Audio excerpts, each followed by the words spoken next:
Aujourd'hui, le 15 mars 2024. Première lecture. Lecture du livre de la sagesse. Les impies ne sont pas dans la vérité. Lorsqu'ils raisonnent ainsi en eux-mêmes.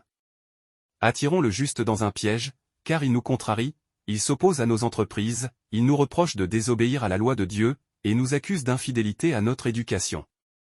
Il prétend posséder la connaissance de Dieu, et se nomme lui-même enfant du Seigneur. Il est un démenti pour nos idées, sa seule présence nous pèse, car il mène une vie en dehors du commun, sa conduite est étrange. Il nous tient pour des gens douteux, se détourne de nos chemins comme de la boue. Il proclame heureux le sort final des justes. Et se vante d'avoir Dieu pour père. Voyons si ces paroles sont vraies, regardons comment il en sortira. Si le juste est fils de Dieu, Dieu l'assistera, et l'arrachera aux mains de ses adversaires. Soumettons-le à des outrages et à des tourments, nous saurons ce que vaut sa douceur, nous éprouverons sa patience. Condamnons-le à une mort infâme, puisque, dit-il, quelqu'un interviendra pour lui. C'est ainsi que raisonnent ces gens-là. Mais ils s'égarent, leur méchanceté les a rendus aveugles. Ils ne connaissent pas les secrets de Dieu, ils n'espèrent pas que la sainteté puisse être récompensée, ils n'estiment pas qu'une âme irréprochable puisse être glorifiée. Parole du Seigneur. Nous rendons grâce à Dieu. Psaume 33, 34. Le Seigneur affronte les méchants. Pour effacer de la terre leur mémoire. Le Seigneur entend ceux qui l'appellent. De toutes leurs angoisses, il les délivre. Il est proche du cœur brisé, il sauve l'esprit abattu. Malheur sur malheur pour le juste, mais le Seigneur chaque fois le délivre.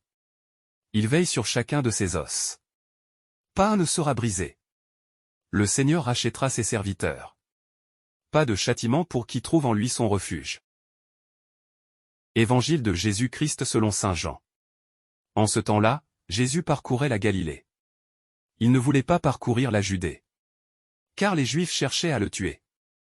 La fête juive des Tentes était proche. Lorsque ses frères furent montés à Jérusalem. Pour la fête, il y monta lui aussi, non pas ostensiblement, mais en secret. On était déjà au milieu de la semaine de la fête. Quand Jésus monta au temple, et là il enseignait.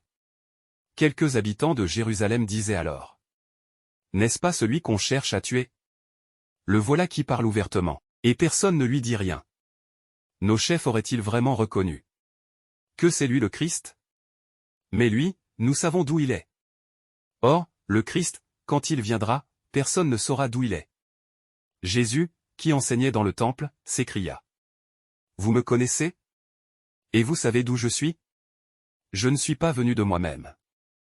Mais il est véridique, celui qui m'a envoyé, lui que vous ne connaissez pas. Moi, je le connais. Parce que je viens d'auprès de lui, et c'est lui qui m'a envoyé.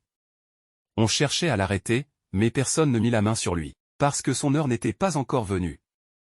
Acclamons la parole de Dieu. Louange à toi Seigneur Jésus.